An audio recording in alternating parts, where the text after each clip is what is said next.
دا د جنتي ښځې صفات دي او داسې ښځه جنتي ده.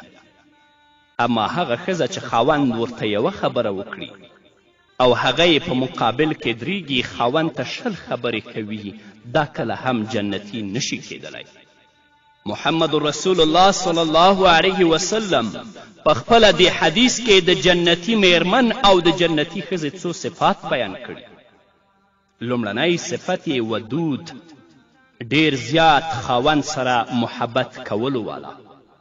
جنتي ښځه هغه ده چې په خپل خاوند باندې مینه وي او خپل خاوند سره محبت کوي. چې خاوند یې لږ غوندې ناراضه شي نو د دې ښځې سکون او آرام ختم شي. د محبت او آرام تعلق د هغې خاوند سره تړلی وي. هغه ښځه چې خپل خاوند سره مینه کوي د هغې به دا فایده وي چې بل چا طرف ته به خیال او دهیانې نه ځي. او د ډیر محبت په وجه که د خاوند د طرف نه ورته څه تکلیف ورسیږي نو دا ښځه به هغه برداشت کوي. د محبت په وجه به ترخه خبره هم خوښیږي.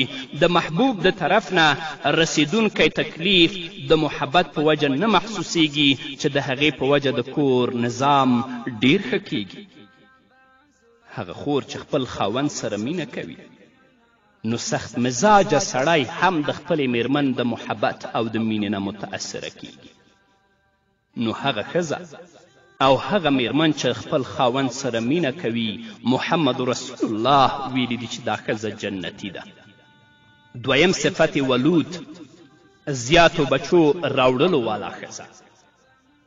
هغه ښځه چې زیات بچي راوړي هغه د تعریف او د ستاینې قابله ده او د الله رب العزت او د محمد رسول الله په نس ډیره پسندیده ده. نو د دې وجې نه محمد رسول الله صلی الله علیه وسلم تاکید کړی دی چې زیاتو بچو راوړلو والا ښځې سره واده وکړئ. د واده د ټولو نه اهم مقصد د نسل سلسله باقی ساتل دي او د امت د افرادو د زیاتو نه زیات کیدل دي.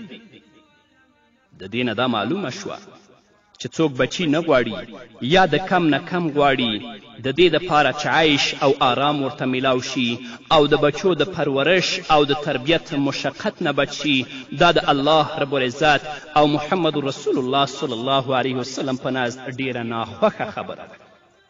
هو که چیرته یوه خور مریضه وي، یوه خور بیماره وي، هغه د خپل اولاد تربیت او پرورش ته نشي رسیدلی، که هغه د بچو راوړلو کې څه فاصله راوړي شریعت ورته هم اجازه ورکړې ده.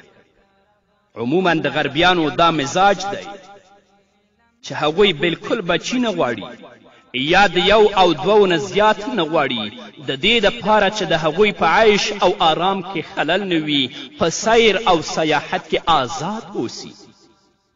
په اوسني دور کې مسلمانان هم په دې کار کې د غربیانو نه متأثره شوي دي. یا د سره بچي بند کړي یا د یو او دوو او د دریو نه زیات نه غواړي.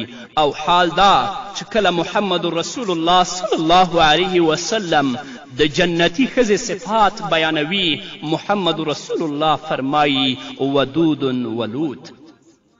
اولاد او د هغې ډیروالی دا ډیر لوی نعمت دی او د ثواب خبره ده. محمد رسول الله صلی الله علیه وسلم فرمایي زیاتو بچو راوړلو والا ښځې سره واده کوئ، زه به د قیامت په ورځ تاسو په زیاتوالي باندې فخر کوم. پاتې شوه دا خبره چې د بچو کثرت د غربت